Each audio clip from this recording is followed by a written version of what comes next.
Hey, gang. Friday. A lot to talk about. Well, most of it happened after I got to bed last night. At 8 p.m. in the evening, I was so exhausted. I woke up suddenly from a nap in this very chair.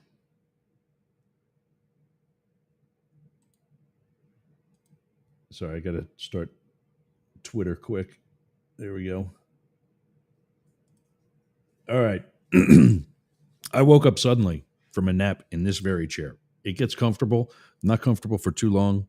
Mates, you got to go lay down. You got to go lay down. I spent all morning with you, buddy. And so I thought, all right, I'm crashing. We went for a walk, the dogs and I. We went for a walk, and I messaged Matt, who I think is on his way, and said, I'm crashing. Here's what I got so far for tomorrow. Took some sleep meds to stay out of it. Woke up to not one, but two rulings from California courts in the Trump versus Newsom pissing match. Newsom apparently won the first one. Trump kind of sort of won the second one, although Newsom and company were actually expecting that to happen. Because I guess when two out of the three, I said it would go this far. I told you this, to what I called the Ninth Jerkit, the Ninth Circuit Appeals Court. I did not know that this usually very liberal court, two out of the three members are Trump appointees. Go figure. So that one I didn't know. So I'm not surprised at the stay of the very broad order issued by the previous judge, federal judge, appointed by, I think, Clinton, I found out. Let me center the camera here a little bit better. There we go. So, yeah, that happened after 8 o'clock last night. Then I wake up at like 1 or 2. Shady needed to go outside. And I see that Israel, against T-Rump's best wishes, has attacked Iran. So we'll talk about both of those today. We'll get an update on Senator Alex Padilla, who was detained by the FBI and Secret Service yesterday. It wasn't DHS. It actually was a shift agent or two. There were a couple in and out of the situation, which is not how you handle a threat. Now that I know that they were actually Secret Service agents from her detail, I think that explains why they're on her detail and not the man. We'll also ask you the question, if you were the lone survivor of some gross, sad tragedy, what would you do with the rest of your life? That is something that, let me find his name here for a second. Ramesh Viswaskumar has the opportunity to answer. He is the lone survivor of an Air India flight that crashed yesterday. 242 people on board, passengers and crew. He was in row 11 and walked away from it on his own power. All he remembered at the last time I heard anything or read anything about it, this from Reuters, that it was a loud crash and then remembers waking up with a large number of dead bodies surrounding him. That's it. Doctors say that's normal. And yeah, I would say the same thing. Matt's here. Up first, we'll get an update on LA and what everybody's thoughts are on that. What's going on, man? What's up, dude? Where you at today? Home? Out on the road? Where at? At my mom's house. Okay. So we are back in the Cleveland area, Okay. and yeah, here we are.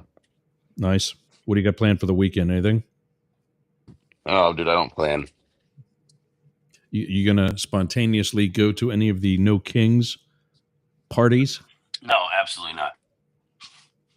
No, No. absolutely not. I don't. No, no, no, no, sir. You sound like that's a definite. That's a hard. A hard That's a what? no. A hard no? I don't know how hard of a no I can have. This is a no. I said no. Yeah, yeah, I mean, yeah. There wasn't any, but there wasn't any. Well, yeah, no, it's just not my thing. And then all of a sudden, there's a knock on the door, and it's six of your buddies saying, "Hey, we're going to downtown Cleveland to the courthouse." And you're like, "All right, let's go." That was Yeah, not no, in any no, way no, no, intentional. no, no. There's no. I'm not. No, no. First of all, I don't like the No Kings protest because I think it's misframed. Um, the marketing and I think the branding's wrong. I think that it's also just everything anti-Trump, which again, we're not talking about policy. We're just talking about an individual, which I think is going to be the demise of the Democratic Party. The Democrats, they continue to allow their platform to be taken by Republicans. Josh Hawley just the other day introduced a bill to raise minimum wage. And so you're going to go do a No Kings protest. And meanwhile, the Republicans are introducing minimum wage legislation. The Republicans. So Yeah, it's that's not and normal. so I'm gonna go over there and say no kings, boo Elon, yada yada yada, because I'm gonna make up this thing that all of a sudden Donald Trump is a king or something, and we don't want kings, and go protest because I want to be anti everything the right is doing. Meanwhile, the right has just proposed your legislation that you couldn't get done, even though you had the House and the Senate multiple times since Obama, and you don't want to do it. So no, I am not going to play their stupid game of um, just anti-Trump politics without actually having any kind of a, you know, substance to it. Yeah. So Yeah, no, good I am point. not going. All right. What have you seen so far with what's going on in LA? Not just the supposed riots that haven't happened since Sunday, but also yesterday's. I'll just leave it at incident between Alex Padilla and Christy Noam. I haven't seen much. I mean, I know about the incidences, Okay. but I mean, I guess we should probably frame the incident for the listeners, unless you did that already. No. Um, Um, I did about a 30-minute live broadcast yesterday afternoon. Went right after it happened. Superfan Ken sent me a message that Senator Alex Padilla was just arrested, and first thing I thought of was, who the hell is that? And then I thought, okay, this has to have something to do with California. And I thought, well, wait a minute. I thought he was going after Gavin Newsom. So I found clips of the video, which at that time were pretty sparse. It was mostly just immediately uploaded handheld camera shots. The media really hadn't put anything out because everything they had in the room was focused on the Secretary of Homeland Security, who was in the press conference. So it starts with him. Most of the videos at that point started with him being addressed, manhandled by a group of agents who I thought were DHS, but they were actually Secret Service from her security detail, which I thought was also. I commented yesterday on tactics, and now that I know it was Secret Service and not DHS and some of the others, I can definitely say some more. But he clearly Says, I am Senator Alex Padilla. I have a question for the secretary.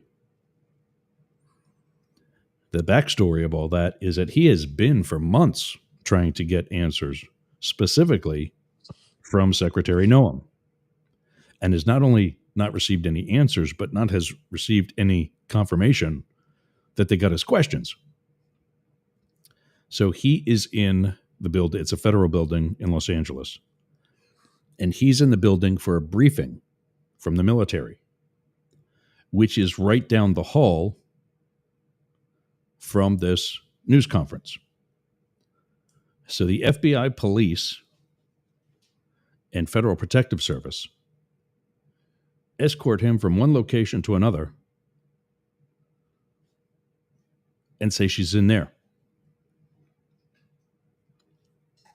He goes in and he hears her talking about in a press conference that's supposed to be apolitical and supposed to be about tactics that the administration is taking to quell the riot that was stopped Sunday before they even got there.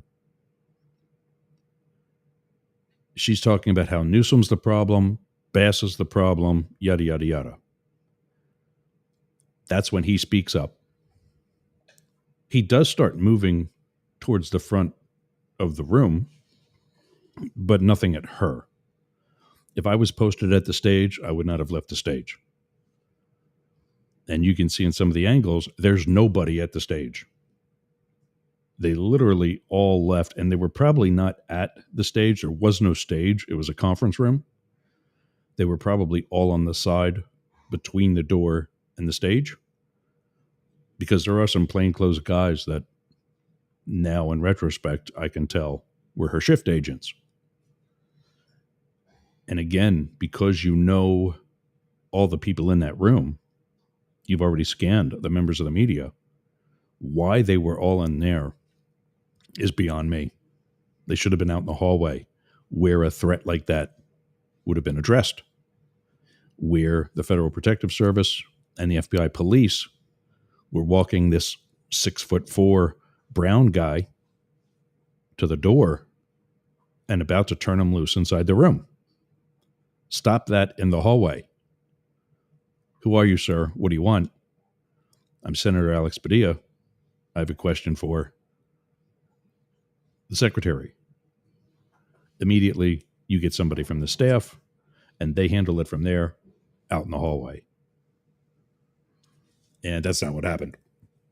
He wound up being pushed back out into the hallway by the agents, where he was put back into the hands of the very officers who escorted him there, who put him into handcuffs and put him down on the ground.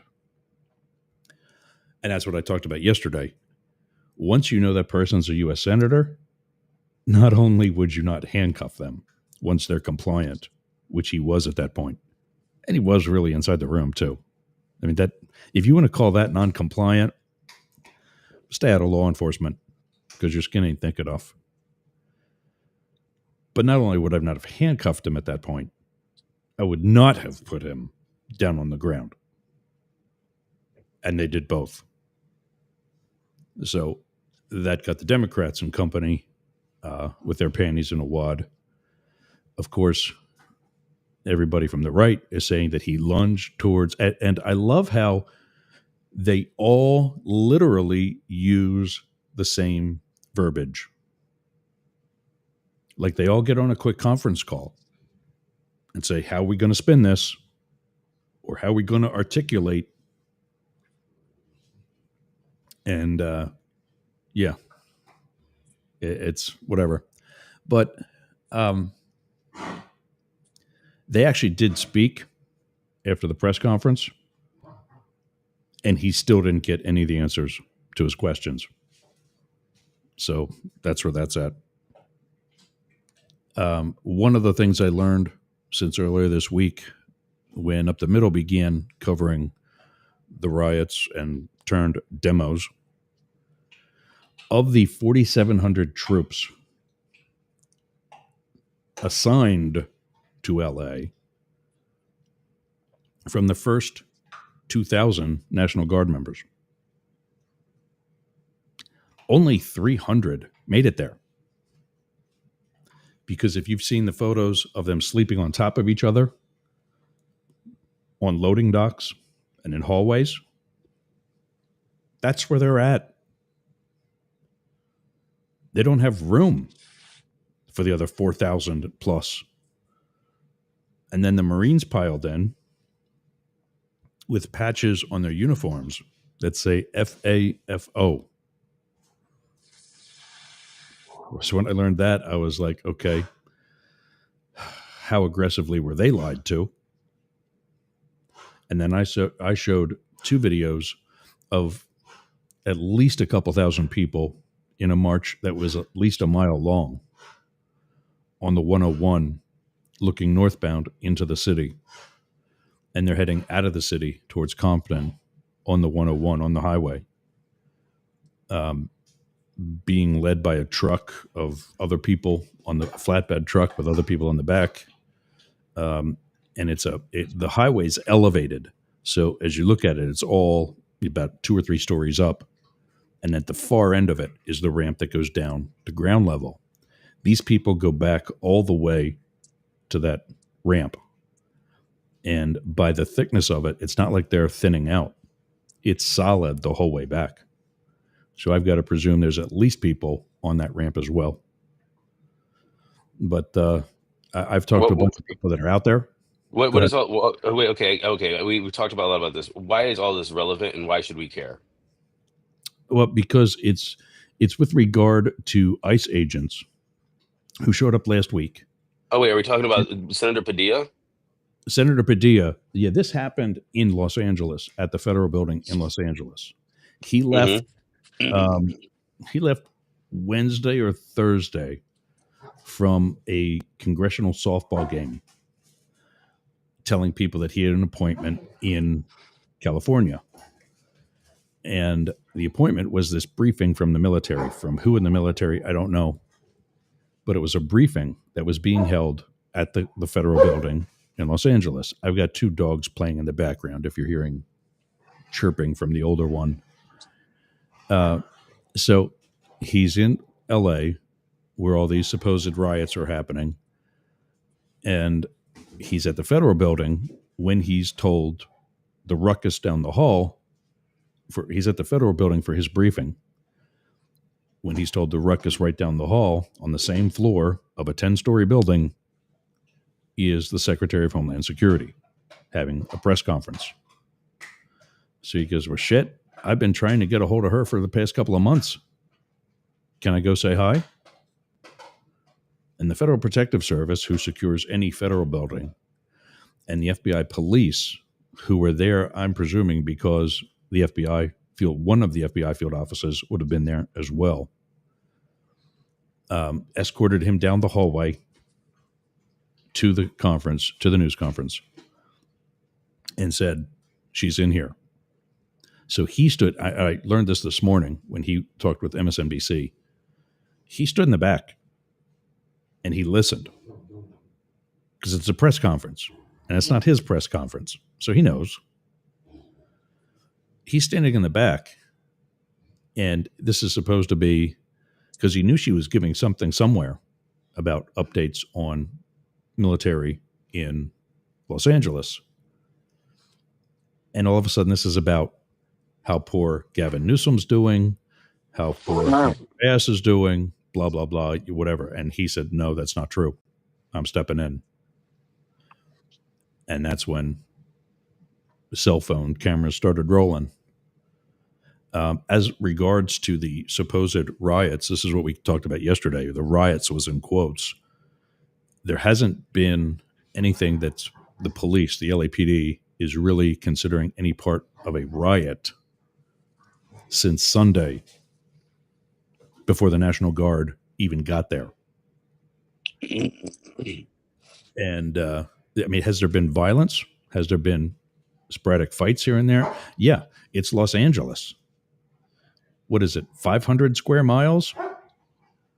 And the downtown area where this is happening is less than 6 square miles. So, yeah, there's going to be violence somewhere. and it's beyond blown out of proportion. I've got former coworkers, former neighbors who are pissed because all they hear is about violence that they can't find. Not that they're looking for it, but everything that they seen, what little bit there was beyond peaceful. And my neighbors and I watched the BLM riots less than a block away from our houses. So it's poor coverage. It's a what appears not that the left is totally accurate, but it's a very right heavy spin, and it's just something I think needs to be corrected. So we're trying to do it here. Not that, and again, not that Senator Padilla couldn't have done some things differently beyond what he already did that was correct, but yeah, that's that. I think I might have to take a dog outside. Yeah, do me a favor. Talk about Bitcoin for a little bit, and I'll be right back. No, you can't do that, dude. We're live on the air, I know, but my dog's going and to you throw up. you just talked for 23 minutes. He's been sick. I have nothing to say. You just talked for 23 minutes. You didn't even tee me up. There's nothing. Well, I got to get this. He's been sick all day, and I'm not having him throwing up all day just because he hasn't been out to take a shit. So I'll be right back. All righty. All righty. I guess here we are. We're filling in for Yergz. And he left his mic on. Hey. Instead of muting his mic, like the professional he is, we have the mic on. Ken, what's going on, dude? We'll just talk to you. Ken said the same thing was repeated in the oversight committee when someone says that he lunged toward her, and I can't show it on the screen, or I would. Ken, interact with me here, man. I need some interaction. I need somebody to say what's up. There you go. Oh, Yergz is back. All right. Yergz is back, and he didn't even mute his own microphone, so we had to talk over him and his dogs. Yeah, I knew. And guess who's back? Now they're coming back in already. The puppy wants to play, and the other one's 9 years old plus, and he's just like, I'm retired too. Let me alone. You're back. I see that. Now go lay down. This is what it's like being a single dad. Wow, yeah, that's horrible. Yeah, I love it. But Matrix, the bigger one, has GI issues, and he's like really shy. He doesn't want to tell me that he's got to go out. So he'll just sit there, and this builds up in his stomach and his system, and he'll want to throw up because it upsets his stomach that much. And so he starts doing this like really disgusting gagging sound, and I know he's been holding back on me, so I let him get outside. Well, I'm not going to take him for a walk now. I'm going to be sitting in this chair for the next hour and a half. But he can go out back and do what he's got to do. Anyway. So that's LA. That's Senator Padilla. Questions, comments, sarcastic remarks. I never make sarcastic remarks, sir. Come on, have some fun. Live a little. Well, you are lighted up enough, but live a little. Okay, so Senator Padilla. First of all, I don't give a shit if he's a senator or not. I don't care. Let me stop you right there. Wait. Do you want my commentary or not? Well, yeah, but we in law enforcement have to care about that. But go ahead. I don't care what you in law enforcement. That's not your rule. But I'm talking from me as a citizen, me as a voter, me as a taxpayer, and me as an onlooker. I'm not a cop, and I'm not a Secret Service. So therefore, I don't care about your rules. Okay. So what I care about is, does myself as an American citizen have the same right as a senator? And I absolutely should, is speaking in a conference. So the senator says he's a senator, and everybody's saying, well, he's a senator. If there was different rules for that conference and you were trying to do a thing that was not in that conference or statement time or whatever, then you had to shut the hell up, just like everybody else. Do I think that the security for Kristi Noem overreacted? Absolutely. I don't care if it was an average citizen or a senator being handcuffed and put on the ground and all that stuff. But the argument to say, well, he said he was a senator, I don't care. I don't care. Like, you just treat people how you should treat people. If there's rules in decorum within that event, then there's rules in decorum in the event. If he broke it, he broke it. Escort him outside. He doesn't get the right to speak any more than anybody else. She doesn't have the right to have to answer questions like anybody else. Do I think she should? Is the other thing. Yes, absolutely, she should answer the questions. Absolutely, she should engage transparently. Absolutely, that's what these officials are for. The only way we can combat that is at the Ballot election box. box. And so look, we elect these people, and then we're pissed off that they do the thing that we knew they were going to do. So like, I don't know.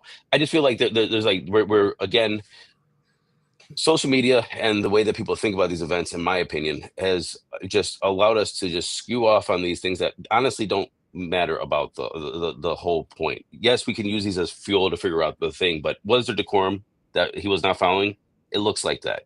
Do I care if he's a Oh senator? yeah. No, I don't care if he's a senator, because if Matt Deemer went in there and said, "Well, I'm Matt Deemer and I ran for Congress in Ohio 7," they would do the same thing for me, and they wouldn't get lived up to me. And if and then they would escort me out. But do I think they use force? Absolutely, and they shouldn't have done that. So so the senator is wrong too. But the thing is, then let's talk about the point. He went in there for the show of it, and that's why we're talking about his name. We're talking about his name now. This guy that we didn't know his name before, all of a sudden we know his name. He's all over the media. So good job for him. He got his social media points, and now he can raise more money for his next election. Well, I think it's a little more than that, but yeah, I think there was. I have to suspect that there was something in the back of his head saying, "This has the possibility of not ending well," like confrontation.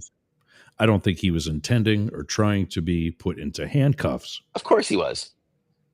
Of course No, he was. no, because no, He wanted his because fine. He wanted his moment. He wanted his yeah, moment, and he got his moment. And that and I and agree and, with. and That let's I not agree. think. So maybe he didn't want to get in handcuffs. It helped his moment, and Chrissy Nome was stupid for giving him that moment. Sure. And like I said, they were both wrong. But let's not think that like this guy. He's a senator. He could have emailed and sent a letter or walked to any office in the damn building or in Washington D.C. or made an appointment. He didn't have That's to. what he's He been didn't have trying. to do it That here. was the point.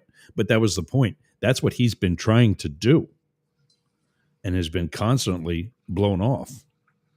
So after it was redetermined that he was a U.S. senator and was let out of the handcuffs and so on, a staff member came over finally and said, "Would you want to talk with the secretary after her press conference?" He's like, "Well, yeah. Where do I sign?" Good. All right, fine. Everything's great. So what's the And big so, yeah, deal? and that actually happened by the time we even finished on the air yesterday afternoon. That's how fast all this was. But my point, what I didn't know yesterday, was that those agents, you see the agents standing along the wall, on the same wall that the door is, they were her shift agents. He walks right past them. One guy, while this scuffle is going on, one guy's still leaning up against the wall with his arms folded across the chest, watching it literally right in front of him. Okay, so therefore it was staged between both of them. And yeah, I mean, I kind of think it I mean, resembles. again, these kind of things I just don't believe. I'm sorry, social media have made me jaded. So it's like, if are we going to cut through the noise? Are we going to cut through the noise? Did they coordinate and collude so they can have a moment? I don't know. Did he want a moment for social media? I don't know. Um, but did he get what he wanted? Then he's going to have this conversation. Is going to change anything? I don't know. I don't know what he's trying to do. But Well, look, we have Gavin Newsom and Donald Trump going at each other, obviously playing each other for political points. It's just that's how politics work, and it's working well. They're creating a stir. Then you have Schiff has been actually kind of quiet, which is interesting. yeah, Um, I noticed that too. He spoke out against yesterday's activities and the handling of Padilla. But yeah, he's been rather quiet as well. I think, with the exception of some of the other policy issues, he has been addressing the um, the actions of ICE. Yeah, so he's been quiet, and now this guy came out of nowhere. Nobody knew what his name was, and all of a sudden he has a kerfuffle with Gnome. Anyway, I'm just skeptical. I really don't care. It seems like they were both wrong. And yes, if you're interrupting a press conference, I don't care if you're a senator, and this is not the decorum for the event, and you're not called on, you don't ask a question. It doesn't matter if she evades the question or not. If you want to do that, you're going to get escorted out. That's fine. No, the evading of the question was in the months leading up to yesterday. Okay. Apparently, they talked yesterday, still didn't answer the question, although Okay. he didn't slug her as a result. Uh, Yes, exactly. that's a positive step I mean, forward. imagine if you're just an average person and you did the same thing. Or let's just talk about your boss. You're sending emails to your boss. Hey, I want to get a meeting for Tuesday. I want to get a meeting for Thursday. I want to get a meeting for next week. And you haven't got a reply. And you go up to the boss's office in the middle of a meeting that he's having with the board or the shareholders, and you go, I'm starting talking about this meeting, and you're like, yeah, I'm getting escorted out. Yeah, yeah, The whole, yeah, and that's like the I don't difference. understand like what people. Well, anyway, I That's just like that's the I'm not difference, gonna get. is that at events like this, they're not at the stage. The agents are not at the stage, or what would be a stage. They're standing up, leaning up against a wall with their arms folded across the room, because literally everybody in that room knows everybody. Right. They're all vetted. They all got through the door. They're checked. They're cool. This was the same mistake and the same issue, the same tactical mistake in the security plan at the time that has since been changed and not paid attention to yesterday. Everybody is ID'd, and somebody that is not ID'd, no matter how much you recognize the person or think they're dressed properly, is challenged. And that came to in 1981, when Ronald Reagan was shot. Right. Nobody challenged Hinckley because everybody thought he was with somebody else. I see Hinckley and I say, oh, he must be with Matt. You see Hinckley and say, oh, he must be with Yergz. Nobody goes up to Hinckley and say, who are you with? Who are you? Why are you here? So this guy gets let in by a police escort. And the first failure was a shift agent at the door, who apparently wasn't at the door. And the second failure was the staff for not having a conversation with him in the hallway before he got in the first place. All right. That's it. That's that. That's that. Can we move on? I don't care about. That's I it. don't care about That's this it. this senator. I don't care. Absolutely. This is so not news. Uh, uh, yeah, it is and it isn't. But bigger news. I know your listeners are loving my lack of care and concern right now. But no, but I mean, you're right. There is a certain level of a stage presence that was put into it. Whether it was pre-planned, I don't think. But like I said, I think he was walking down that hallway thinking to himself, wow, how is this going to end? Really? Yeah, am I going to get a sit down, and is this going to be a one-on-one with the secretary in front of all these cameras? Or is this going to go south? And to be perfectly But, honest, this is my last statement on this before we move on, because I'm so sick of this topic already. This more senators should be doing this. Look, if you're not getting the answers as the representative of the people, you should yeah, be putting yourself in these situations, and you should be doing it. And here's the thing: the skepticism from me is that it's like, oh, it's for social media, it's for the thing. I don't really know what's going on. But all I know is like you didn't do all of this.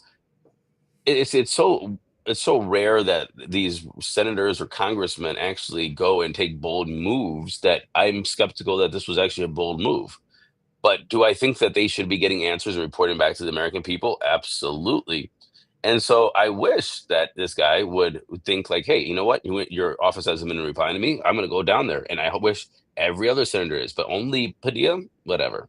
It's kind of like I, I, I was I was on the homeless conservative podcast last week. Um, there's oh, this guy. There's the host. I think we know. I think he's a mutual friend of ours, or at least was. His name is Blake. Yep. Yeah, You were yeah. a So I was guest on. on that? Huh? You were a guest on it, or you were I just was watching? I was a guest on it. Okay. How's he doing? Blake, he's homeless and he's conservative. Um, I feel like I feel like I'm the kid in between two divorced parents right now. No, Like like enjoy. like like he told me to tell you something, and you're like, how you ask how he's doing. I'm like, oh, he's doing good. Did he I'm meet not going to anybody? tell No, you he didn't meet anybody yet, but he misses you a I, little bit. I'm not going to. I'm not going to tell you to tell him anything. I'll tell him myself. He screwed up with Yeah. launching a conservative talk station that he could have been on. Yeah, But yeah, yeah, yeah, yeah. I bet. Anyway, um, I don't know where I was going with this. Next story. What were we talking about? yeah, you were Iran? saying that you were on his show last week. Oh, yeah. What was I saying? Oh, I just don't. I was With just talking. the issue of grandstanding. Well, actually, it was more so like, remember Bob Mendez? We all Yeah. remember Bob Mhm. Mendez, Mr. Gold Bar Bob, Yep. Gold Bar Bob. That apparently all the other 99 members of the Senate didn't know that this guy was stuffing his pockets with gold bars. I, Yeah. Yeah. I think I that's just feel like when you see these one person come up and just like doing the thing, it's just like nobody knows what this guy is doing. I understand that their own little businesses, their own little offices, and they have their own staff, and like it's obvious that they can do their own things. But it's like, come on, guys, come on. well. My thing about him with that was he beat the rap back in 2017. Now, if that happens, you know what you're doing. And if you're a US senator and you can't think that what you're doing is probably unethical, it's time to retire. So you beat the rap back in 2017. Drop it. Stop what you're doing. That asshat goes and does more. No, no, no. Look, he beat the rap because they needed him to be in Senate still, and they were in. Huh? No, he was acquitted. He's done. They can't Yeah. go after him unless they get new information. Well, By you exactly. continuing the criminal activity, that's a lot of new information. Look, man, the whole Senate knew about his Oh, activities. I don't doubt that. I don't doubt that. But you're not going to drag any of those 99 senators into an FBI interview room without a lot of other bosses signing off on it, to Mm. include people from the Senate. And that's not going to happen, regardless of the party. So while you and I were sleeping, in addition to Newsom and Trump getting two um, rulings after hours, Yeah, I saw that. you said you sent me a message, after I said that let's talk about this, that, and the other thing before I went to bed, and your reply was LFG, and I didn't catch what you were talking about right away, and I figured it out, and I'm like, yeah, because of when I woke up and saw that, he's like, yeah, apparently Israel agreed with you, and they went and F and G'd and attacked Iran overnight, killing a bunch of high level leaders. One of their, I got it here somewhere. Hold on. Killing top, according to the Associated Press, stationing troops in all combat areas as of um, yesterday. And now, where's the thing about they sealed off the West Bank. Iran, of course, says they are going to punish Israel and they will deeply regret it. Yeah, okay, whatever. I'm trying to find a list of those that were. Turkey has suspended flights to Iran, Iraq, Syria, and Jordan. Iraq complains to UN about Israel using its airspace to attack Iran. There's photos of, I mean, places trashed.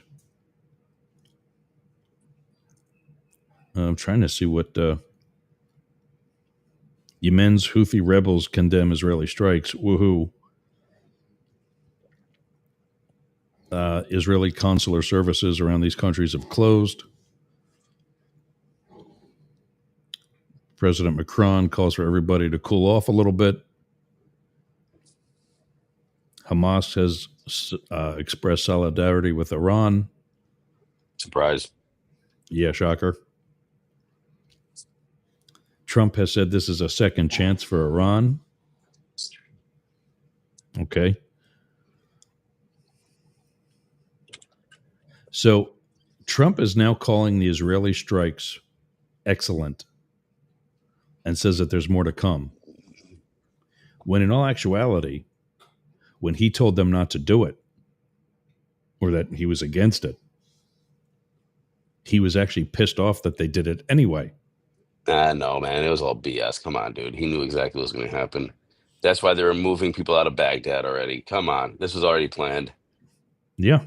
He wasn't Yeah. pissed off. He said, "Hey, go for it. Let me go get my ducks in order really quick. Let me make a statement so the American people knows that we're not trying to escalate this, but you do your thing." And then they did their thing. Oh, that's so horrible, but it was excellent.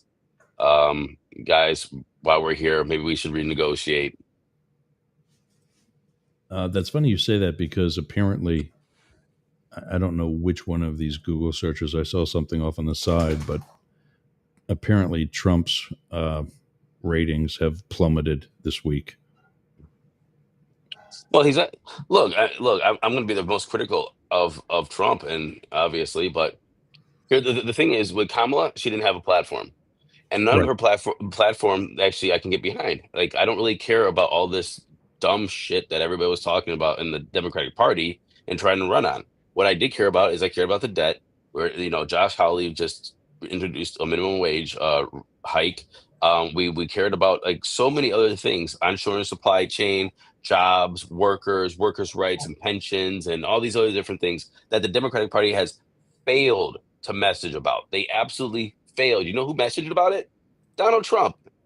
He Yeah. messaged about it. Now, look, do we think Epstein killed himself? Absolutely not. It's absolutely the most egregious thing that the people around the globe is allowing a pedophile island to exist and nobody to get in trouble for it.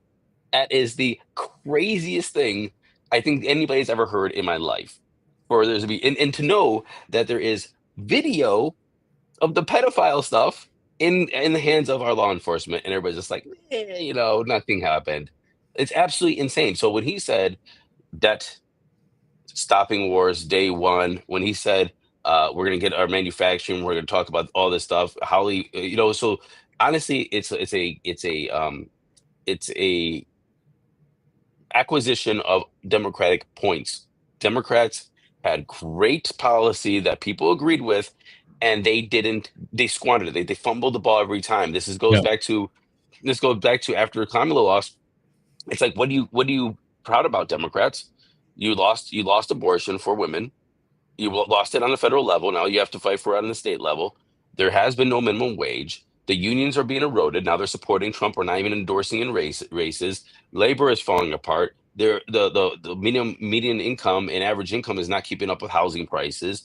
Your dollar's being eroded. Debt is skyrocketing. And so all of these things that you ran on, healthcare is absolutely crazily expensive. Even though you've been talking about, Obamacare and healthcare and all that stuff and how much you care, you don't care. The child tax credit, which was a good policy, which was not the Democrats, that was Trump under COVID, is now expiring, and the Democrats can't get their shit together to redo that. So, all of these things, the Republicans said, we'll take those. It's ours. We'll at least message those, but we don't have to do them. So now Trump comes in and he gets elected, saying all the things that everybody actually wanted, Democrats and Republicans. Because don't trust that all of these people who are voting for Trump, especially a lot of these Republicans, were Biden, or I'm sorry, were Obama supporters.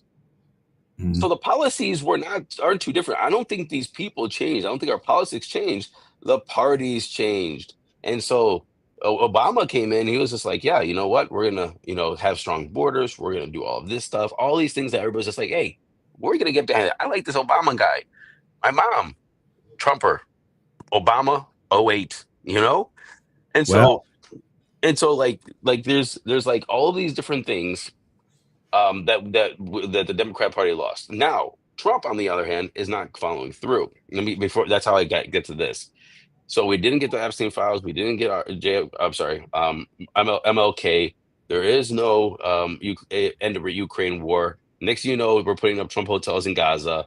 Now we have a bombing of Iran. We have the National Guard and the military on American soil. Look, his ratings should be absolute zero right now because he is not accomplishing the things and to top it off with the nice cherry on top, the big beautiful bullshit ass bill is so full of deficit spending and debt increases. And the guy came out there and sided with Elizabeth Warren and said, "Hey, we shouldn't even have a debt ceiling. Oh yeah, just spend whatever we want because we can print money. That's how he is." So yeah, he's absolutely failing with his mandate. His own platform that he said was a mandate from the people. He basically just gave you a middle finger. Yeah, he's failing. So within 6 hours, Newsweek contradicts themselves. 6 hours ago, they said that the Donald Trump approval rating bounces back after Musk LA feuds. And then 12 minutes ago, Donald Trump's approval rating on immigration plunges. And so I think they're isolating various topics as opposed to an overall do you approve or disapprove. But yeah, and I kind of expected that. I think the politicians themselves like that, so they can say that, oh, here this good one says I'm doing good here, and that's all they talk about. But so I found the three with Iran. There are three generals, three top generals. Of course, now I don't know what I did with it. Oh, here we go. The three of the top military leaders that were killed. One that oversaw the entire armed forces, like the equivalent of their chairman of the Joint Chiefs. Another one that led the paramilitary Revolutionary Guard, and another who ran the Guard's ballistic missile program. So that's kind of important. Some key leaders gone now. And according to a bunch of these articles from the Associated Press and Reuters, Israel's not stopping. They're making additional advances and strategic moves with the chess pieces, yada yada yada. And there's other world leaders involved now. What did I say this was? A year ago? These people, like you just said, these people have all been knowing this was going to happen. And that's the point. This world war that is playing out much more so now has been happening for at least the past year. But I got to take a quick break. When we come back, we're going to talk about being the sole survivor of a major crash. And also one more pissing match before we go. Newsom versus Trump. Let this guy go fill his protein shake. I'm going to fill my coffee. And we're going to tell you guys about whoever and whatever. This is Up the Middle on the Mastiff Media Network. We'll be back right after this. Hey gang, my name's Yergz. I'm the CEO of the Yergz Group and Mastiff Media. We're partnering with Dare Media of Australia and are looking for new content. Do you have a podcast? Or maybe a live stream? Does it have a positive message? Is it about sports? Is it political? Is it news coverage? Is it for the LGBT community? Or is it even music? Don't forget, we're partnering with Dare Media of Australia. So not only could your program be heard on our stations here in the United States, but also in Australia. So if that's you, send us an email on air at yergzradio.com. That's on air at yergzradio.com. The yergz.radio URL does not have email. On air at yergzradio.com. And let's get you on air.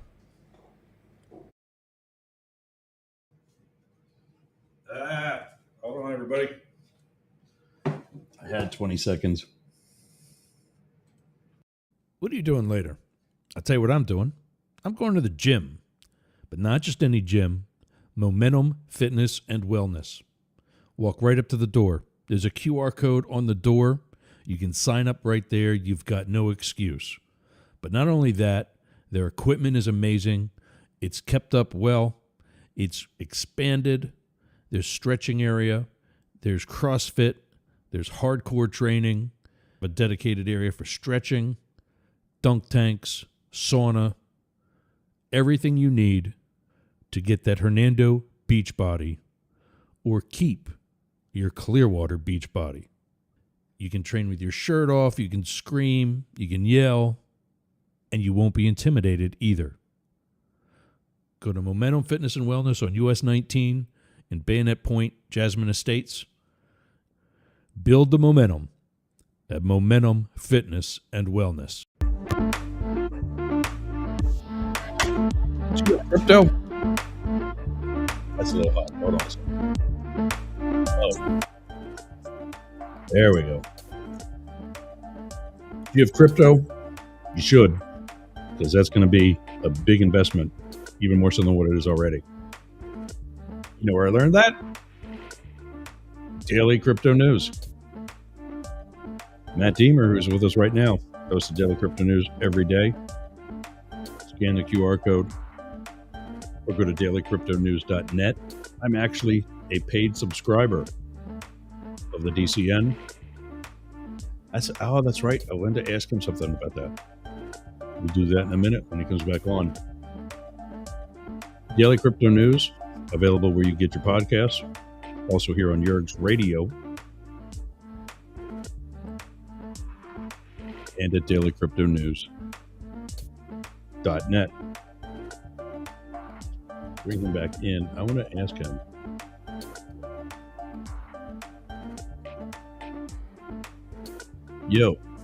So question about my paid membership for the DCN. You guys just did a live thing the other day, or sometime earlier this week. Is that right? Or was that last week, or was this? We do it a lot. What's up? How do I miss notifications of that? I'd like to watch them. How do I get that? They come into your email, my friend. Okay. They come into your email once we go live. I get 300 of them a day. Yeah, I get a lot too. Sorry, you're gonna miss it, but that's the only way to notify. Okay. I wish they had a text message option. That would be cool. But then we'll bother your email and your text. We will. We're actually doing that. So I'll let you know when it comes around. Something else we're coming up to that you might be interested in. Audio QR codes. There's going to be an app. Well, actually, there's going to be a plug-in to our websites, an app that if you want to send, info on a meme or not a meme, a shitcoin or whatever, you can do it by just like you see the QR code that's on your screen right now. You can actually send an audio version of that, and they'll be able to pick it up if they're logged into your app or dailycryptonews.net or whatever. But we are about to lose everybody on KSHP in Las Vegas, on 1400 AM and 1071 FM, K-Shop, as well as the UG.media on channel XL.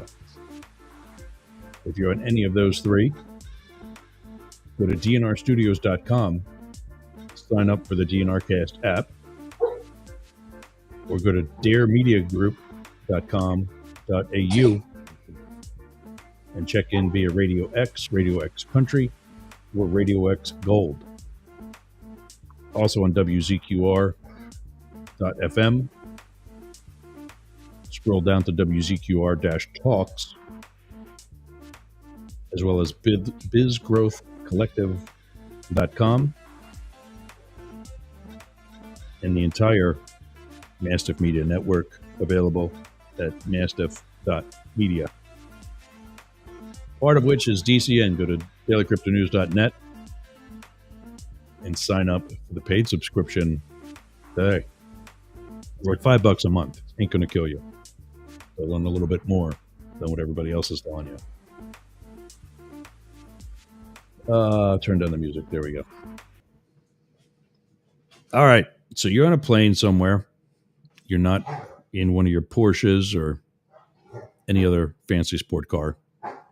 Mm-hmm. And it crashes. Mm-hmm. And you are the only survivor. Yep. What do you do with your life moving forward? I call my lawyer and I get fucking paid. That's okay. And we're gonna go straight out and buy that GT4 that I want, that I can't afford. No, we're gonna go forward. Yeah, no, that's it. What would I do with the life after that? I would, one, probably not be on planes anymore, but I would be riding around with $50 million in my bank account because I'm suing the crap out of them. I was going to say, do you go full John Madden on them then? You buy the mobile home bus and hire your own driver to go wherever you got to go? Oh yeah, bro. I really don't know. I mean, look, flying is okay. So here's what I think. I think that America is in a very interesting place right now. And if you want me to go into my more macro rant on this, Go ahead. Infrastructure is expensive, Sure. right?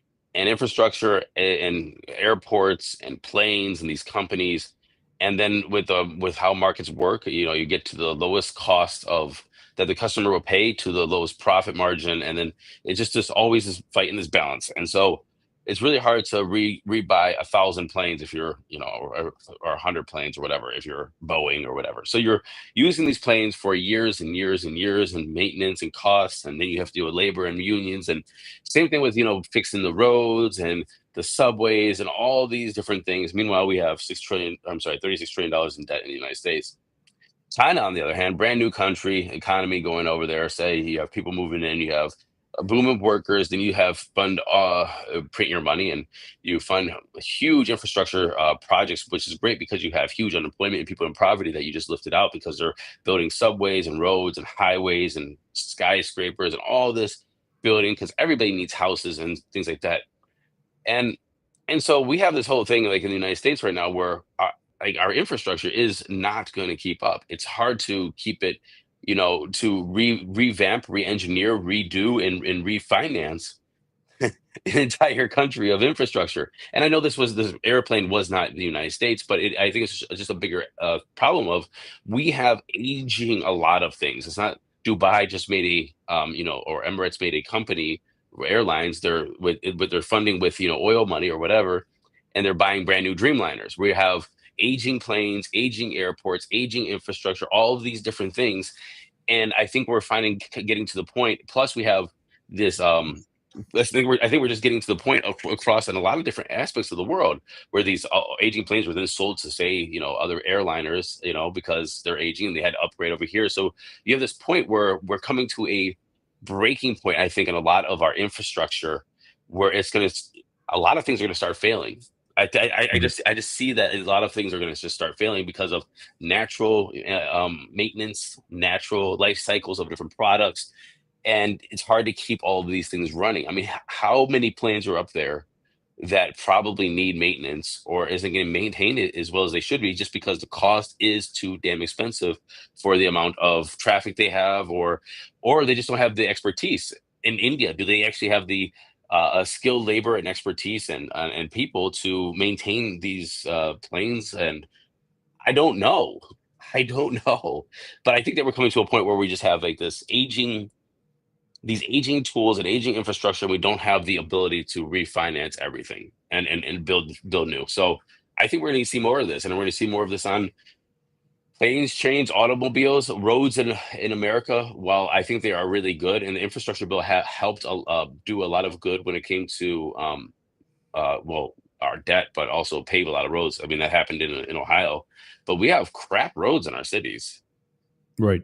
I mean, you can't go to a city. I don't care if you're in Los Angeles or Cleveland. I was just in Cincinnati, and Cincinnati has crap roads, man. They're just absolutely trash. But how can you when you're talking about, what is it, $1 million a mile? How can you pave all these roads and fix them all? Or something like, I think it's like a 500,000 a mile or $1 million a mile or something. It's like, Yeah, no, it's been like that. It's for a 4-lane highway with 6 inches deep of concrete, which is shallow.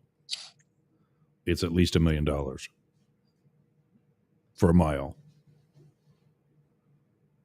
which is, I mean, in some budgets it's also nothing, but I mean, a mile isn't that far either. And I then mean, we, there's ways which will increase the cost of it. I mean, then you're talking about sewage, you're talking about curbs, you're talking about, I don't know, man. I think that we're just globally, since we had this huge boom of transportation, especially in the 40s, 50s, and 60s after World War II, everything was built. Look at the New York subway, man. It's an absolute joke, and it's a joke. It works, Have and you there. been have you been to either San Francisco or DC and ridden in their subway system? I have not. I They have are not. two nice, so, and, they're both aging as well, but they are too efficient and nicely done. When they were new, I would have liked to see them because that would have been some solid uh, advancement. Um, oh, Atlanta has another good one too, actually. But yeah, you're right. There's the bridge not too long ago on I-95 in Philadelphia collapsed in the middle of rush hour. There wasn't there something out by you somewhere in Ohio or Western Pennsylvania or West Virginia, something like that? And no, not the Mothman Bridge in West Virginia. Um, Something else. But it's, I think, the bigger issue than the fact that so much of it is old. I think what you were at least getting at, if you didn't actually say, is that there's no continual maintenance that could have prolonged some of the use and made them stronger longer. Like, for example, the international orange color of the Golden Gate Bridge is painted. And the guys that paint that bridge, when they get from one end to the other and they're finished painting it, You have to start it all over again. they go back to the other end and start all over. Yep. And I actually knew one of the guys. I didn't know him. I worked with his wife that paints the Ben Franklin Bridge in Philadelphia. That is all that dude does. He and his team is paint that bridge. And that's, you don't see that on so many other items of infrastructure. Europe has much faster internet than we do. Why? We're supposedly the richest country in the world and we're making America great again. Why are we not talking about communication? Well, we're not, and I think it's bureaucracy and it's horrible decisions. Honestly, look, when Biden did this infrastructure bill, again, one of my biggest critiques about it was they're talking about broadband internet, and then they're giving this money to the states where they're running cable up to people's farms, and we're talking about miles and miles of cables up property and acres of farmland, and to get them high speed broadband and digging up trenches, and they're talking about this costing, to do it for a city, is we're talking about, tens of millions of dollars. And I'm just sitting here, and because the Democrats just don't like Elon Musk, when you mention Starlink to them, they're like, "Well, I'm not going to give that to a private company." Meanwhile, AT&T is in control of all of our our our Yeah, yeah. you know, our cables that we did as an infrastructure project back in the 70s. Yeah, But so much for that deregulation that supposedly happened. but no, we can't do Starlink, which would actually save money. I mean, think about how much millions of dollars would get you in satellites, and you can make those readily available for people who are in rural areas. Point that thing at the sky and have broadband. And so it's like there's I'm cheaper actually looking ways. into that. I'm actually looking into that for the Mastiff Media minivan. Look, I was in. Get, I was watching the launch of the SpaceX launch down in Texas, as you remember, yeah, and and all the news agencies were there. There was like Fox News and CNN and Telemundo and all of that. And on their roof they had the Starlink satellite things, and it was like I they was were going wondering, live. are they moving away from the microwave trucks? They all had their own personal or trucks or vans or just like F-150s, and they Right, had on their roof a Starlink, and they were going live from Starlink or from SpaceX. right. They're streaming it live. Like so anyway, long story short, it's like that's the kind of stuff like that's wasting money. Now I don't know about all these other things like Boeing, whatever. This is horrible. And what I heard is somebody said, well, I haven't heard. I saw this passed around the internet, and there's no fact check. So if it's on the internet, it's true. But Right. they're like, hey, there's been a lot of log complaints by staff on that plane, that specific plane, that they were saying like, hey, we were trying to make maintenance logs, or we're trying to make maintenance requests, and it was ignored, and everybody knew this plane, that individual plane was what had some maintenance that needed to be done, and they said they also had a minor engine situation before in that same plane, and they had to turn around to the airport, which they're saying it was fine. My sister, my sister-in-law, her dad was an airline pilot for, he just retired, so for decades. And he's like, it does happen. We know how to deal with it. So there is, engine failure. Sometimes you have to go back, whatever. But they said that this happened with that plane. So anyway, long story short is I just feel like this is going to be more and more recurring, because we just don't have the political will, and we don't have the I guess efficiency in government, and we don't have the or we don't have the money anymore to replace crumbling infrastructure. Right.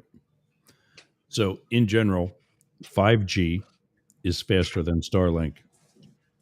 However, 5G does not go near as many places as Starlink does. Yep. Also, you were saying about the 787, which is the plane that was flown by Air India. That was actually the first major crash or incident of a 787. Hmm. So are we going to start seeing more of those, since they're not aging anymore? What are they? Only about 20 years old, Yeah, that's the Dreamliner. That's the wide body. right? It's the 9 across back in economy and 8 across in business. Right. They're a relatively newer plane. They're not the 737 Maxes that we were talking about before. They're still a Right. Boeing company. I don't know, man. I don't know. Maybe it's just a fluke, but Well, no, I think it also has a lot to do with the fact that this particular plane, and to be clear about something, you weren't talking about the 787 in general having issues. You were talking about that particular aircraft. that particular aircraft, yes, yes. Yeah, and that's probably quite possibly one of the older ones that, like you said earlier, was bought by Air India from some other airline. So it was bought used. So you have no idea what really condition it's in, as opposed to buying it directly from Boeing. And yeah, that's India. I also saw had apparently had some sort of issue with the quality of their air safety prior to this, leading up to this. And whatever I read about it, I forget the acronym, but whatever they have an agency that is both the National Transportation Safety Board and the FAA. That's one agency. And this was supposedly revamped in the early 2000s. And I guess they made it this far. Yeah. So, yeah. 242 dead from the air, or excuse me, 241 dead from the air. And then there was at least another 30 on the ground. Apparently, the building that it hit was a hostel at a medical school for doctors. Well, I mean, the hostel was for doctors, and it was at a medical school near the airport. So that sucks. Yeah, yeah, no, it's horrible. But yeah, CNN was estimating at least 290 last night when I looked at it. All right, so I think if I was a lone survivor, I would certainly be doing all the radio that I'm doing, except there would be one station that is just for me, nothing but replays of my shows, because apparently somebody is saying people need to hear what I have to say.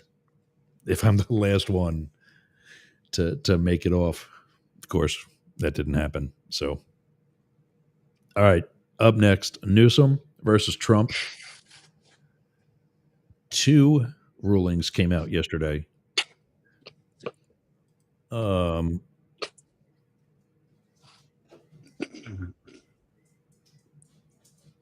why does that not come? Oh, there we go.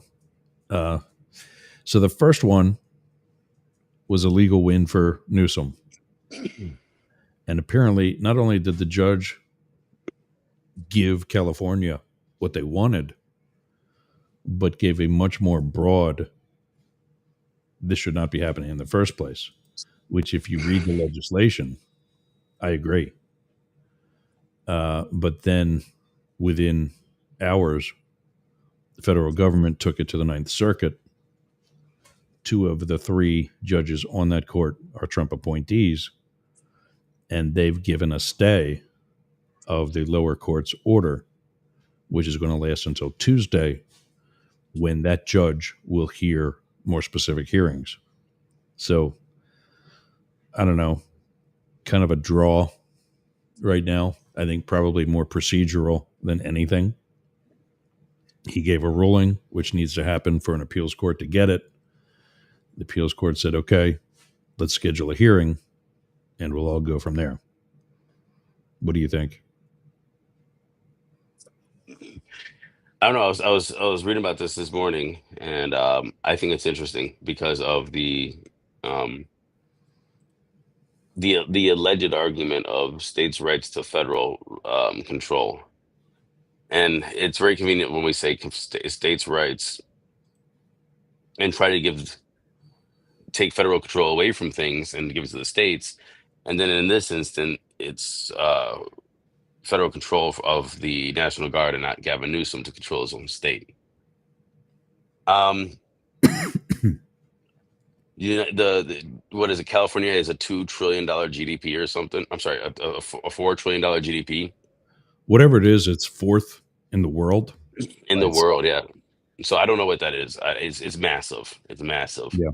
It's a massive state. So does the executive of our United States have the authority to make sure that $1 trillion GDP in Los Angeles is working efficiently without roadblocks or violence or whatever, and the National Guard can be wrinkled in from the governor if he's not taking those precautions?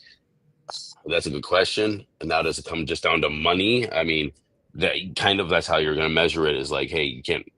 We need to make sure Los Angeles is working efficiently, and if you're not going to do it, I'm going to do it. At the same time, it's like, do you believe in states' rights? And if it and this is when you talk about the free market and voting with your dollar and voting with your vote and voting with your feet and voting with where you make residency. And so if people don't like it, they will leave Los Angeles. We saw that happen during COVID. They didn't like the policies and they went to Texas and wherever, Tennessee, Nashville, Florida. And so if Gavin doesn't do the thing, then let him do the thing. Let him fail. Let California fail.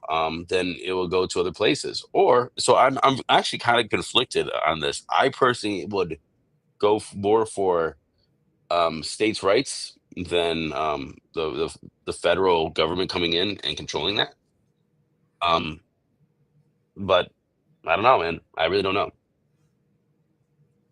So here's the thing. Why just in general, I'm siding with the first judge, is that the legislation that talks about how and when a president can activate the National Guard,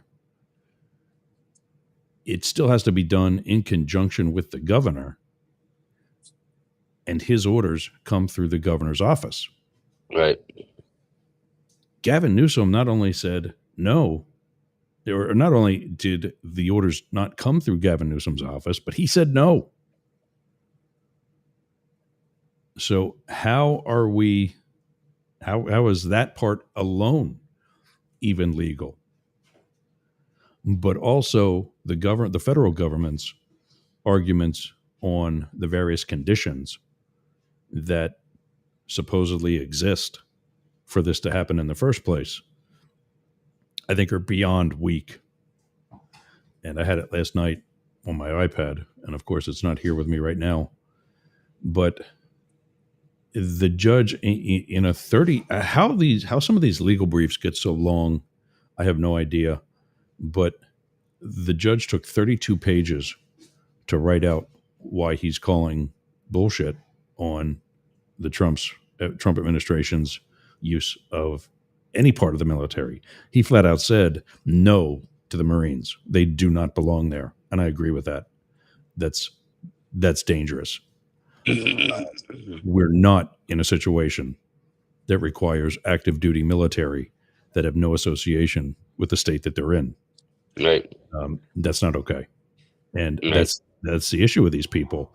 I'm looking at another article where Kristi Noem is asking Pete Hegseth to direct troops to arrest rioters.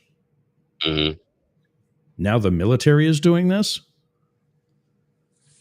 Where do you think this is okay?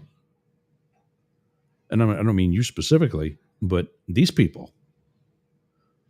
And by the way, that's coming from somebody who still hasn't given explanation or definition of habeas corpus.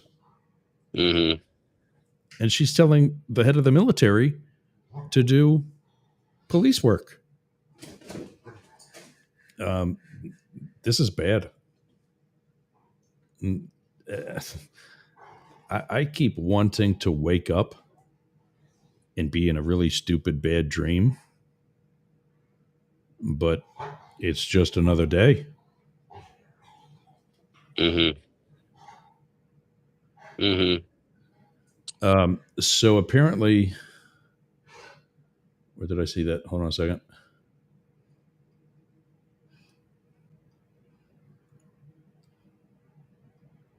There was going to be, yeah, it is June 17th.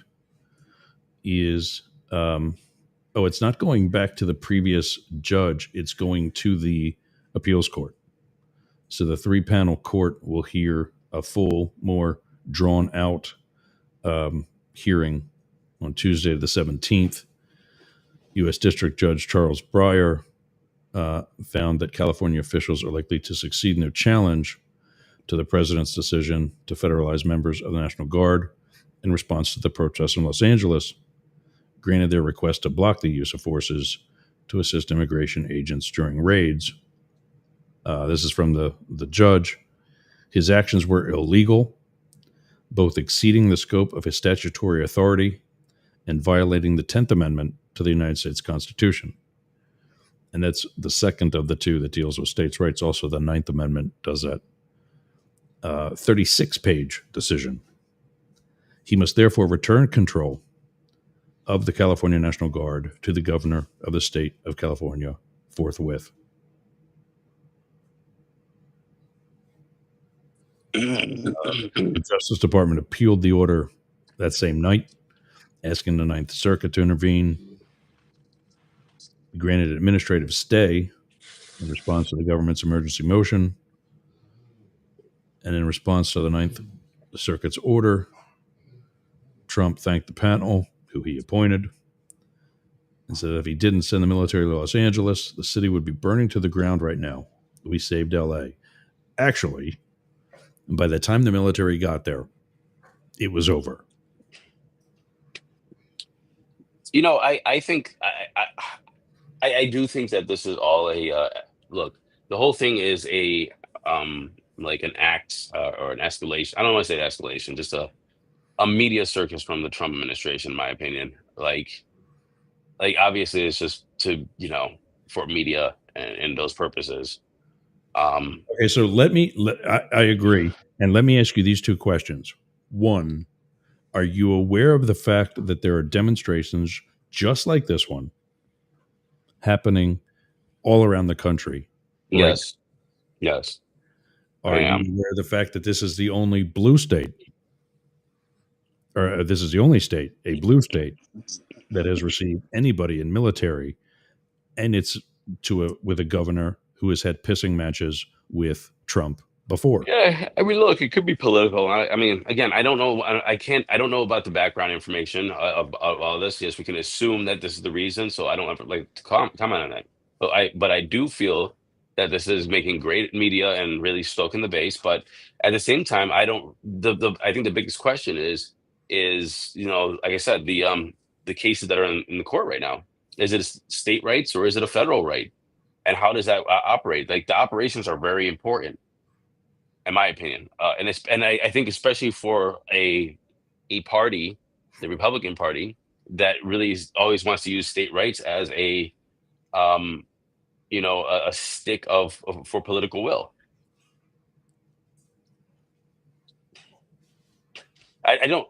Yeah, so I can't I can't tell you, but again I do think it's for media, and I do think that. Yeah.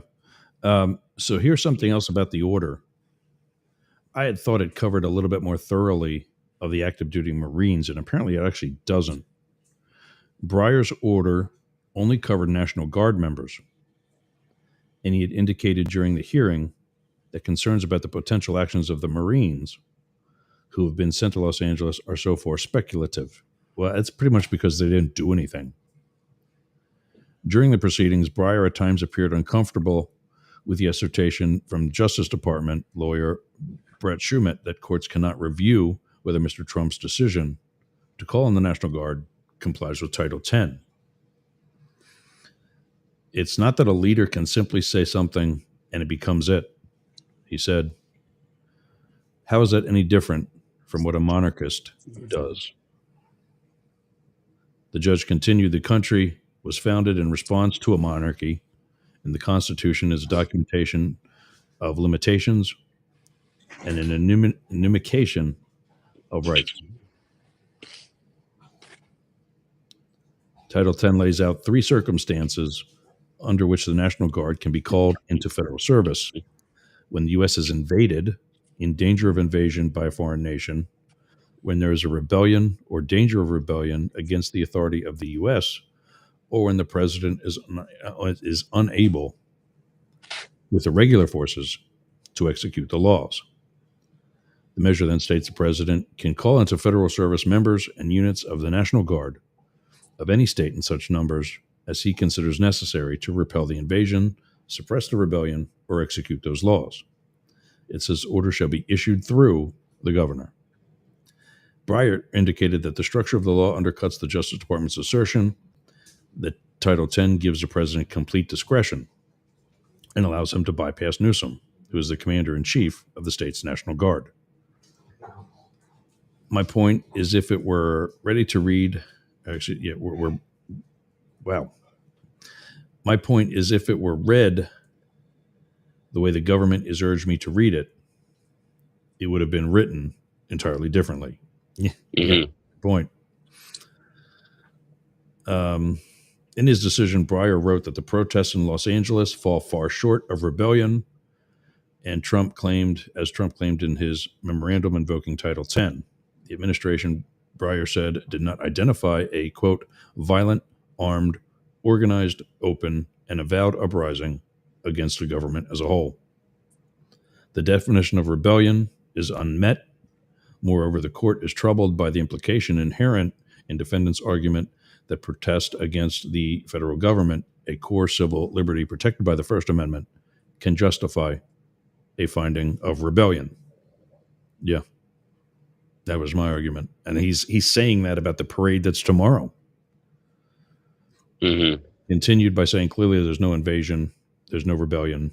It's absurd. Wow. So that's what's going to go before the appeals court on Tuesday. Right. Right. Yeah, I'm going to be very interested. Very interested. We may have to do a special edition. Right, mates? I don't know what the hell ails him today. He just won't leave my side. It's my buddy. So, yeah, you're not doing anything with the No Kings thing tomorrow? What? Yeah, no, dude. No. Hold on, I'll show you just how popular this is apparently going to be. I mean, I bet it's going to be popular, man. I bet it's And going to be very popular. I don't know if you see this, but actually, some of these are actually in Canada. Ottawa, London. Oh, there's a lot over here. Mhm. Absolutely. Vancouver. Yep. Like, wow.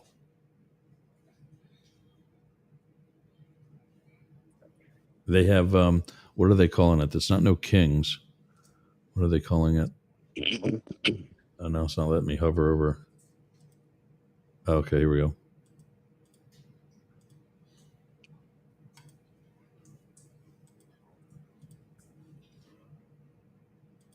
The other day, I could hover over the ones in the other country. There we go. There's Ottawa. No Tyrants. Tyrants, Ottawa. Well, we will be reporting. Oh, wow. Are you going to be down there? Look at this. Mexico and Puerto Rico. Costa Rica. Guatemala.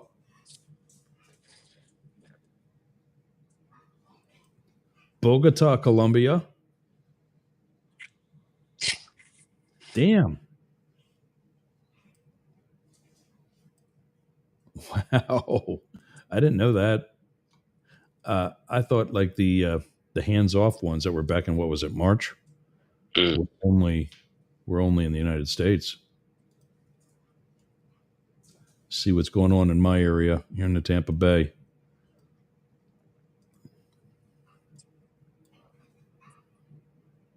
So that's Newport Richey, Pasco Resists. That's North Pinellas, Largo. That's not Key Largo. That's a town, Largo. And St. Pete. Then over on the East Bay is Tampa and Riverview, Florida. And down the south is Manatee County. Another one in Manatee County. And Sarasota before you get down towards Naples. And then, I mean, east, this is still the Tampa Bay area. That's Plant City,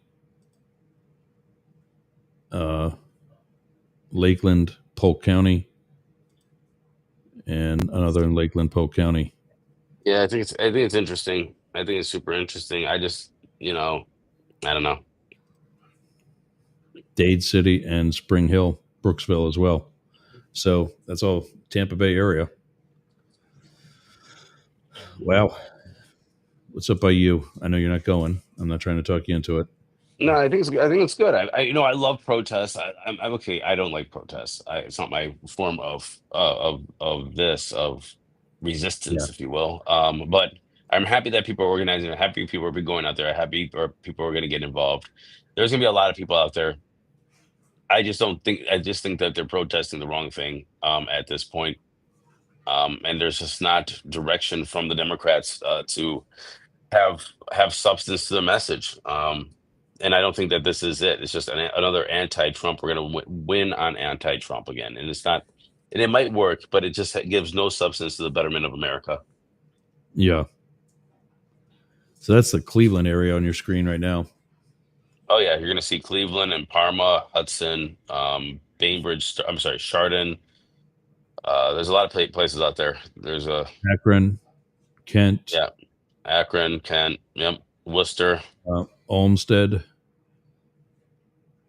Yeah, Worcester is down further south. Ashland and Canton. Yep, Yeah, Youngstown, Warren, Ashtabula. Ashtabula. Yeah, Yeah, wow. There's a name.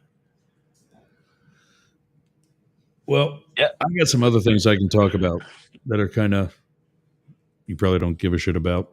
You want to take off? What are you talking about? Well, give me the option first. Um, well, like Trump talking about no demos, and then yeah, I mean that's I think that's kind of really broad, Hmm. and like the judge said, that's a blatant violation of the First Amendment. There can be certain areas, like on the parade route, that they can call a federal protective zone. But to say that a public street is not is not permitted to have a demo, Hmm.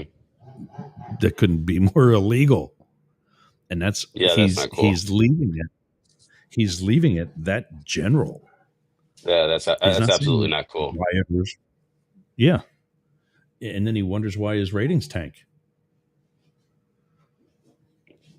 And then for like the tracking Trump, and then the watching Wokies. Of course, we just talked about that. There's worldwide. I'd like to know exactly how far beyond Western Hemisphere this is going to go. Wow, Europe, all over Western Europe. I'm disappointed. Nothing in Moscow. Come on. Oh wait. uh, Guahan. I don't even know what the hell that is. It's southeast of Taiwan and China, east of the Philippines.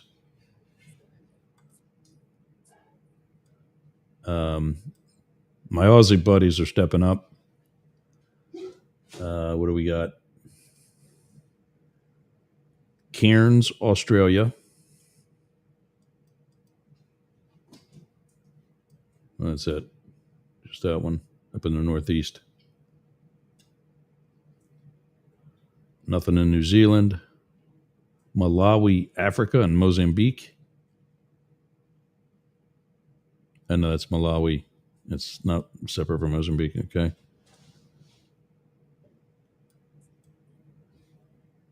Greece, Rome. Oh, Florence, actually. Nice, France. Marseille. Montpellier.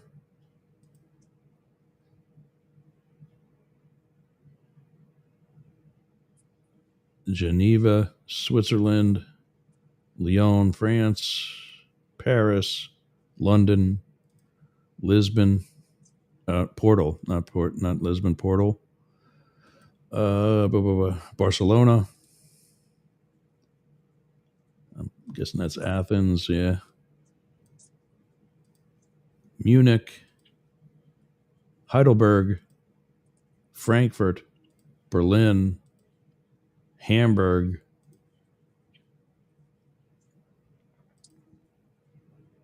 Freiburg, Strasbourg, Zurich, Brussels, Amsterdam. Jesus. All right, I guess I am going to get out of here. We're All right. listing geographic locations. All right, Yergz, have a good one. Copenhagen, Denmark. Yeah, buddy. I'll see you next week. Talk to you All right, brother. generally.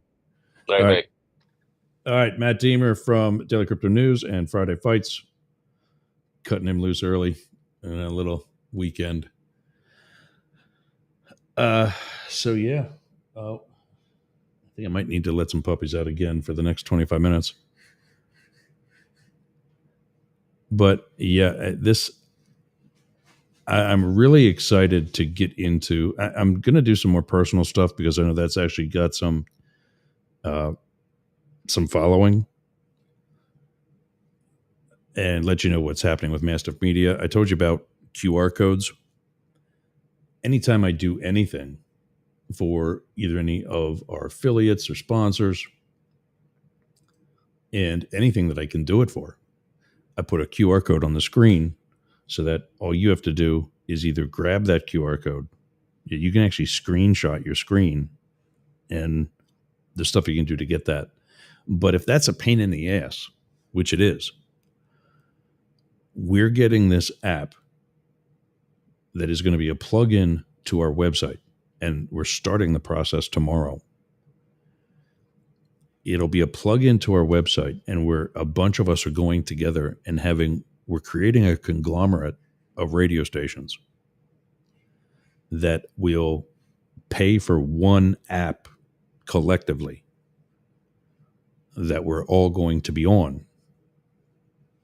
And then our stations will be on a tab. You can scroll down and find all of us and whatever. And then hopefully, I think this technology is at least going to be split up by company. For example, Dare Media and Mastiff Media both partner with each other to create programming for the other station. It's the middle of the night there now. It is almost 1 o'clock in the morning in Perth, and it's 3 o'clock in the morning in Sydney, coming up on it. So our high times of listener traffic is opposite each other. But so many of these listeners are back and forth from our stations to their stations and vice versa. That coupled with a guy that we met in the past couple of weeks who's formerly from iHeartMedia and has 15 of his own stations.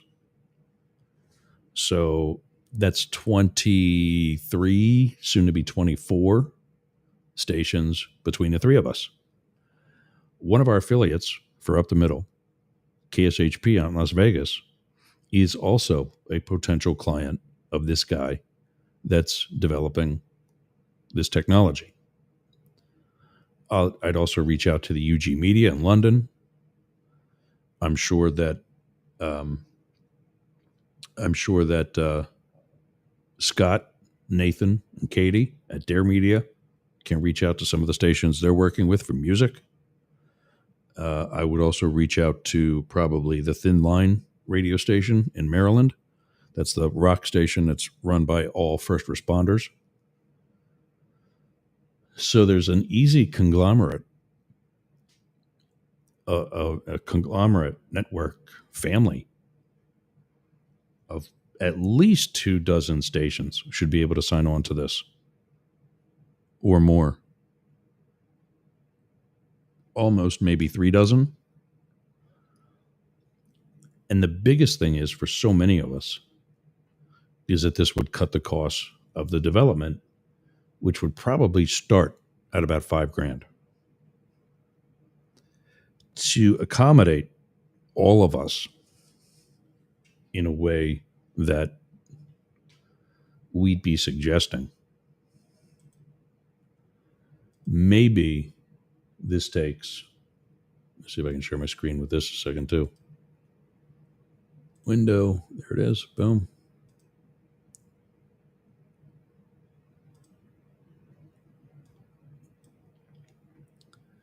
Maybe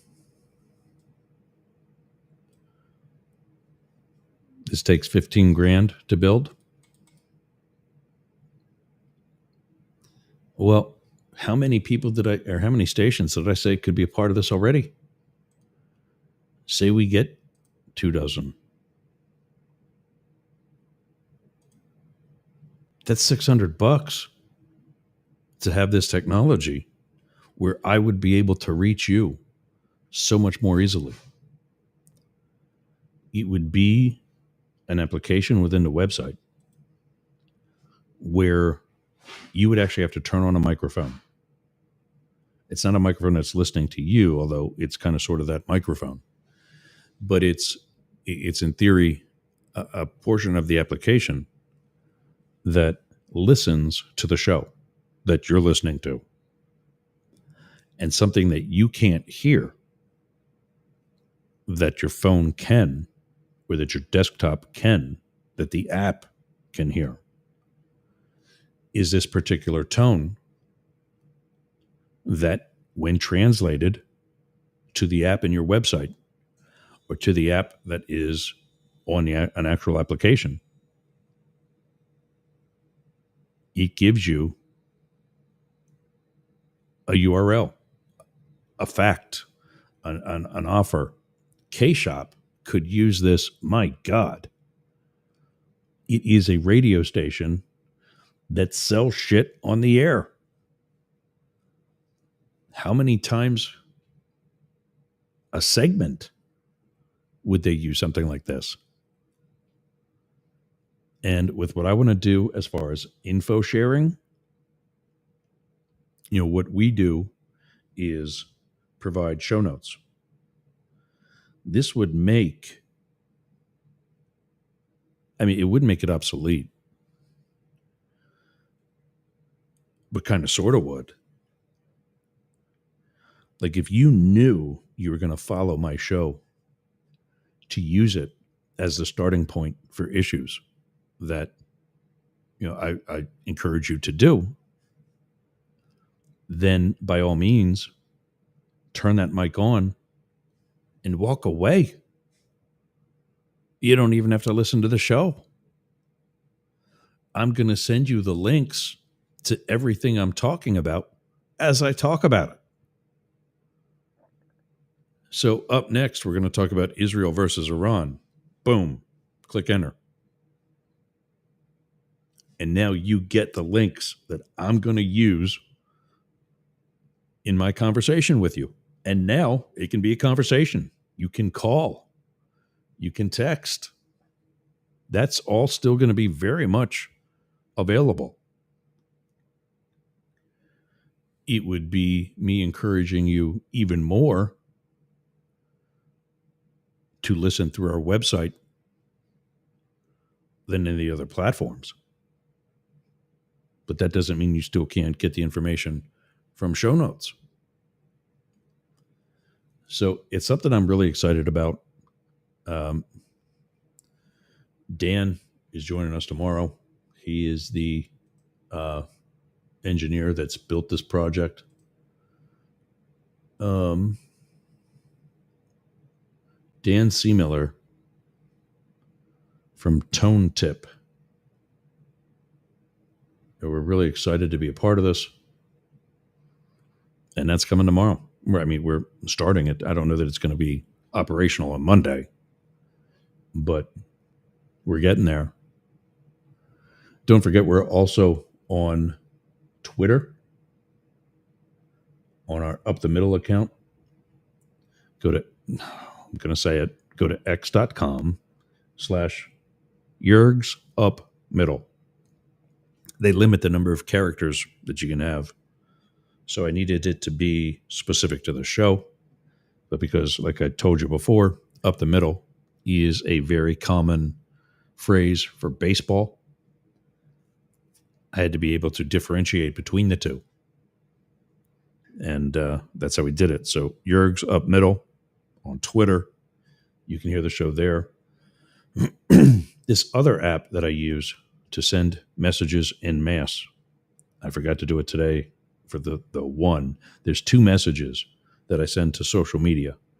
And I do, for this one message, I go to 1, 2, 3, for 6, 12, 14 different social media accounts that I have that now get all the same message with the itinerary, the talking points for today's show. And then there's another message, which I didn't get to do today, but actually, you know what? I can schedule this. Awesome.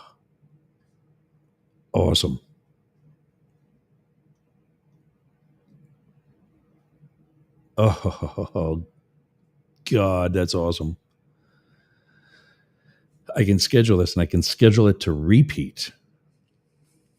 And this message says, join us here going live. Join us here in its various links, mastiff.media, yergz.com, our Discord server, Facebook pages, our Rumble account, our Twitch account, where you can get the video to the show.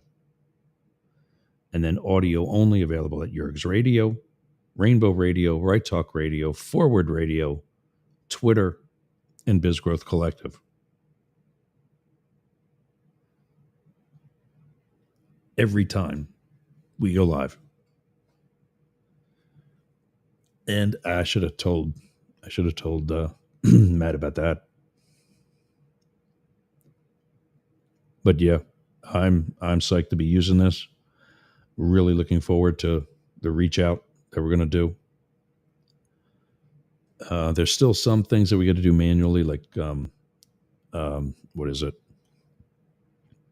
I forget the name of this one app that we're also Telegram that we also broadcast to.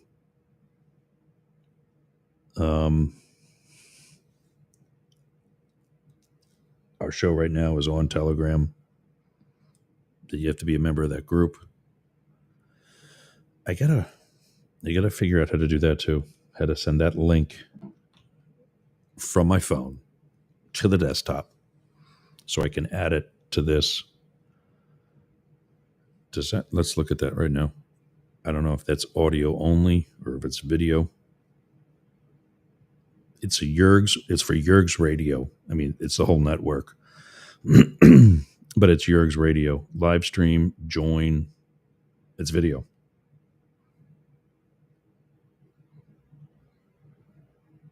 Are we on the Tumblr or the Telegram one today?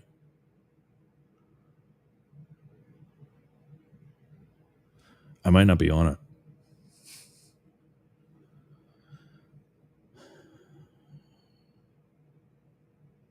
There's a bunch of subscribers on there too, so it's something I want to take advantage of.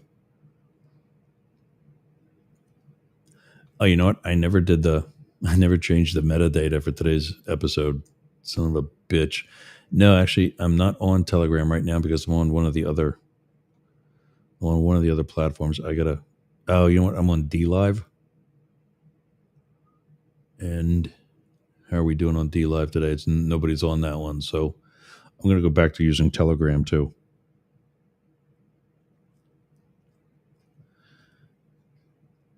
So that's some of the. We're looking to monetize. That's another thing. If you're looking to make money, let me know, and I'll give you the prices of the packages that we're putting together for monetization, selling ad spots. I'll give you 30% of it. Packages start at $1,000. So that's $330 a month, $333 a month that you're going to get for bringing us this person, this business, this client, whoever, and helping us to maintain the relationship. I mean, hey, if them not paying their bill is costing you $330, I think that's inspiration for you to get on their ass. And those are packages that just start at $1,000 a month and go up to all kinds. It's crazy. But that's it for today. We got through a lot. Usually, when we talk about some of this stuff, Padilla took us the first half an hour, and then we ran through everything else pretty quick. But I will be back on Monday, unless, of course, there's something major like happened yesterday that we go live. I forget what's up next. I know I changed it. We don't have Mates Helping Mates today because it's Saturday there. And we're going to go back to bringing them in on Sunday because that's their Monday. So Sunday afternoon, Mates Helping Mates will be back here, especially if I can get some of the automated stuff. That's my problem, not yours. But see where people are hollering in from. Shout out to Toronto, of course, to Australia, Los Angeles. What else are we growing there? Get rid of the calculator. Los Angeles, Toronto, there's Philadelphia, and DC. Yeah, a bunch of places where these little parties are going to be tomorrow.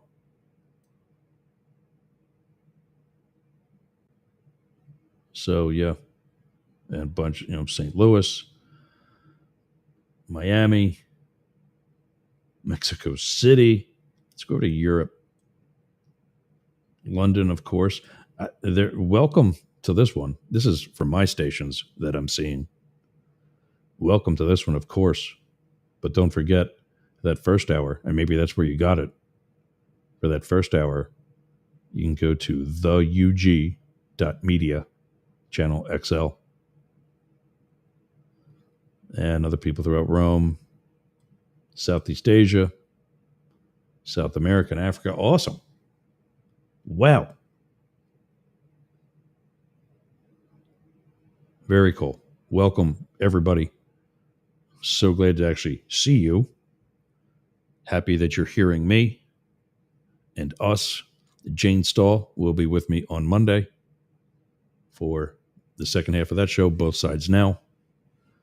That's what I'm going to be doing with my afternoon, is editing some of those back episodes and dropping them.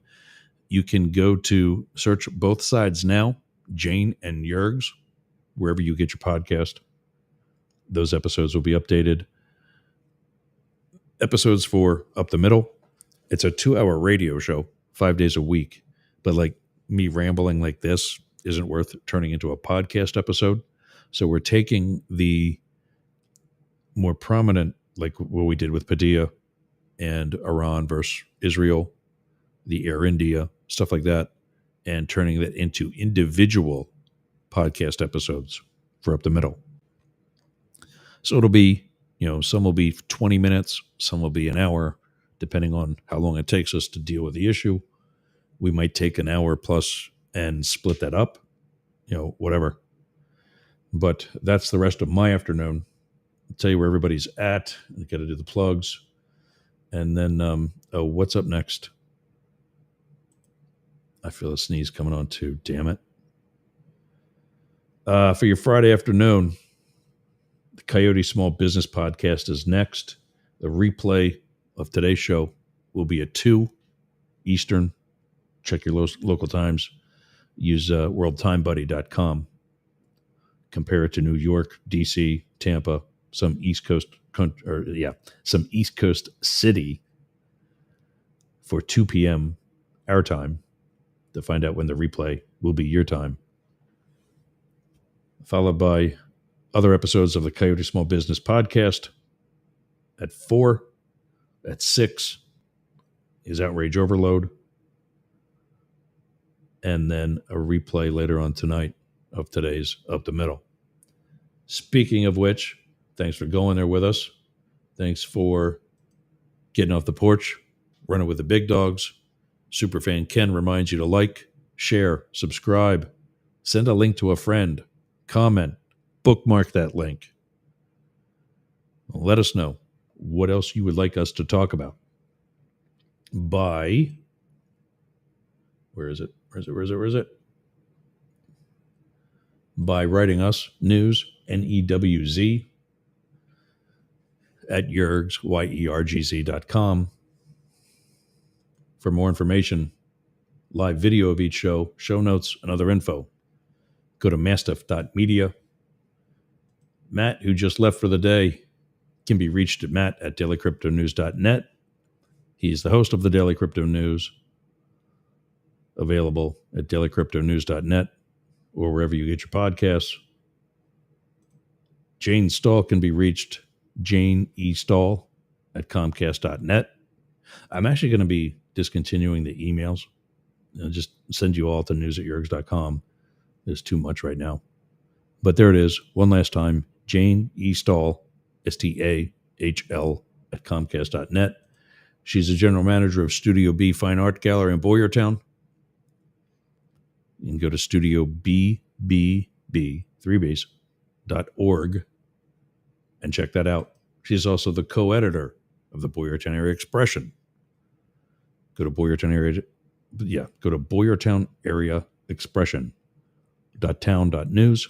That's our town's hometown digital newspaper. Oh, there's an article I did. I got to reply back to her about that.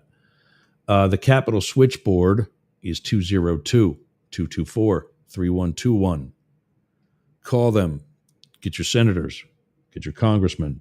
Tell them no to this stupid-ass parade. Doge would not approve. And if you're somewhere in the world where you can't admit that you listen to us or you don't want to, let us know where that is by saying you need a vacation and you want to come to our hotel, Chez Yergz. Write us at Yergz, Y-E-R-G-Z, at CHEZYERGZ.com. That's it. We're out of here. Thanks for joining. Thanks for getting off the porch, running with the big dogs, and going with us straight up the middle. We'll see you Sunday for Mates Helping Mates, 4 p.m. Eastern. I will see you Monday. Have a great weekend. The average radio listener listens for 18 minutes. The average Yergz fan listens for, are you ready for this? An hour and 20 minutes. How can that be? Answer most commonly given, I want to see what he'll say next. All right, okay, fine. But what about the people who hate Yergz. Good point. The average skater listens for 2.5 hours a day. Look, but if they hate him, why do they listen? Most common answer, I want to see what he'll say next. You've changed. You know that? Yes, I suppose I have. How about this? Peace, love, dope.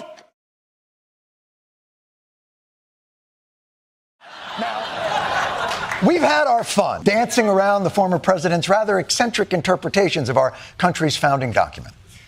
May I offer you something more explicit? I only want to be a dictator for one day.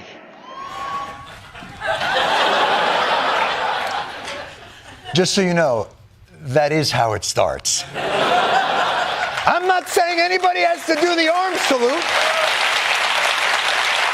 Let's just start with a few people doing the arms salute, and we'll see if the arms salute catches on.